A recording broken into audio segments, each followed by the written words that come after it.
So I wanted to make this short video about the hype on NAD injections or NAD IV therapies and people claiming that they are phenomenal and that they're life-changing and all these other things you'll hear out there. Well, I wanted to make this video to show you the truth behind NAD injectable, and here are my results, which are not pretty. So this number you see here, 34 micromoles, based on the reference range, is suboptimal. Okay, I'll get into the details of what determines these suboptimal or optimal doses. So this 34 micromole you see here, this was done after 4 weeks of taking 80 milligrams a day of injectable NAD. And I tested 4 weeks into it. This 34 micromole you see here is exactly 4 hours after an injection. As you can see, it's obviously suboptimal. Then that same day, I tested 8 hours later, it would sum up to 12 hours after an 80 milligram injection of NAD. My levels came back in at 32, which would pretty much put me almost in the deficient side. Because I'm sure if I would have tested 16 hours later or 20 hours later, most likely I would have dropped into the deficient side. So I obviously stopped taking NAD injectable because obviously it does not make sense and it's not making it to the intracellular space of the cell, which is what matters most, and we'll be getting into that soon.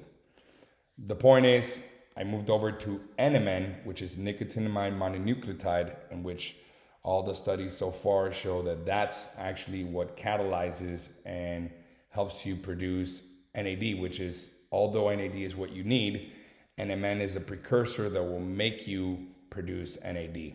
So anyways, I took 1,000 milligrams of NMN and I tested 24 hours later after taking 1,000 milligrams of NMN, and my levels were sustainable. Why did I do it 24 hours later? Well, we typically take our supplements in the morning or at night, so I just needed to make sure that the numbers were sustaining. And I came in at 67, which puts me in the optimal range. Now, what determines this optimal range? Well, I'm going to read it here. This is based off the results that I have, and it states NAD levels decline with age. We define the lower end of the optimum range using NAD values observed in teenagers. The 25th percentile of NAD in this group is 40 micromole, meaning that 75% of teenagers have an NAD level greater than 40 micromole. Therefore, we set the lower end of the optimum range at 40 micromole, which is the minimum level that one should try to achieve for healthy longevity. These values may vary in different people, but the current research indicates that a level in the range of 50 to 75 micromole is a good target. It is not known whether levels above 100 micromoles are beneficial or detrimental. There you have it. And basically, here's some information for you to look at in regards to intracellular NAD levels versus circulating NAD levels. There's a big difference. And this is probably what people are testing for, which this is meaningless. It doesn't mean anything if it's just circulating and it's not intracellular, okay? And this would be the 3-step process for your body to make NAD.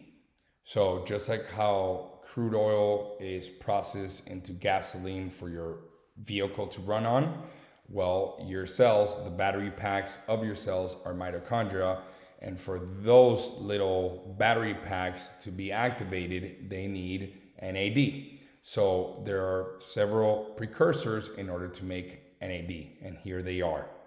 So we have the third step precursor, which would be niacinamide or nicotinamide, which is obviously a form of vitamin B3 and is used in dietary supplements and medication, and is probably the most used NAD precursor out there.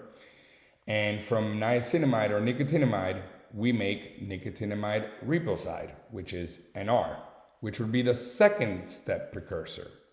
So nicotinamide riboside helps to raise obviously low NAD plus levels.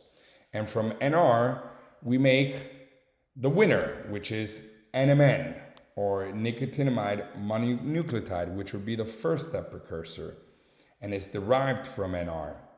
And we make NAD. From NMN, we make NAD, which is the final molecule that we need for cellular function.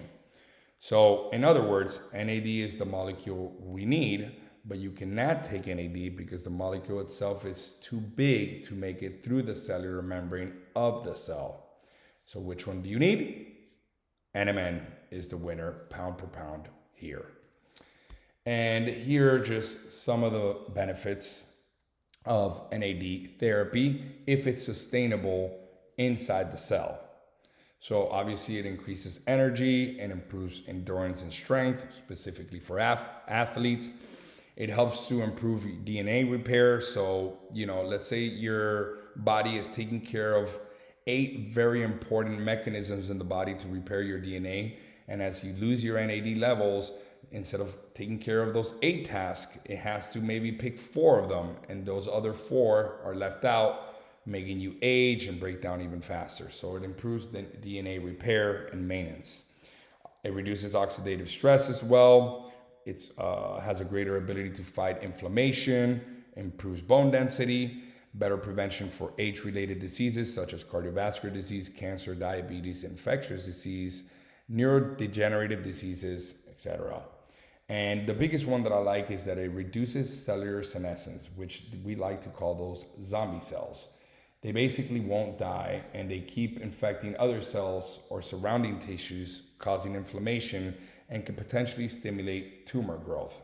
So it is important for your body to be able to reduce senescent cells, and NAD is a great way to do that. And obviously you have a couple more benefits here that you can read on your own. But the point is, guys, this whole hype about NAD injections being amazing, I still have somebody to prove me that based on blood work, because based on my blood work, I show that it is not working. And I am yet to see somebody that can prove that to me. And until they don't, I'm going to say that NAD injectable or people raving about NAD IV therapy is pretty much a marketing gimmick and you're not getting your money's worth. If you want the real deal and something tangible, you want to be taking something that will get you into that 50 plus range. As we said, 50 to 75. I'm super happy at 67 micromoles. I have the data to prove my results, and this was exactly 24 hours after taking the powder.